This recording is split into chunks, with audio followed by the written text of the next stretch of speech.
DJ Sports.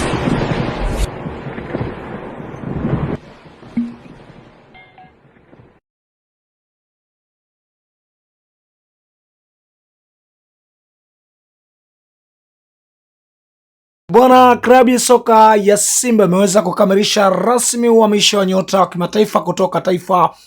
la Nigeria. Moja kati ya nyota ambayo anakipiga kunako klabu ya soka ya Fenerbahce pale South Africa. Moja kati ya nyota ambaye so far amekuwa na kiwango bora kweli kweli, ambapo tumeweza kuona kwamba kocha mkuu wa klabu ya soka ya Simba aliweza kuwasilisha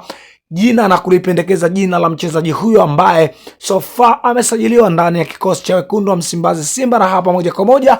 twende tukamtazame moja kati ya nyota nguli kweli kweli ambaye anatazamiwa kujiunga na klabu ya soka ya wekundu wa Msimbazi Simba kwenye majira haya ya kiangazi ya dirisha kubwa la usajili. Tadeo Keng, moja kati ya nyota ambaye so far amekuwa akiimbwa sana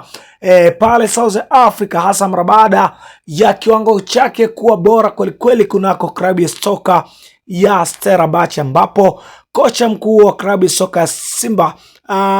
Steve Barker ameweza kuliorodhesha jina la mchezaji huyo na kutaka asajiliwe haraka ndani ya kikosi cha wekundu wa Msimbazi Simba ili awe sehemu ya kikosi cha wekundu wa Msimbazi, ambapo kwa upande wa waajiri wake hawakuchelewesha nafasi hiyo, na tuliweza kuona kwamba mazungumzo yalikuwa yakifanyika baina ya timu miliki ya mchezaji huyo, ambapo so far kwa mujibu wa taarifa zinasema ya kwamba mchezaji huyo amekwisha kusaini kuitumikia klabu ya wekundu wa Msimbazi Simba, na hivyo Tadeo Keng tutegemea kumuona anacheza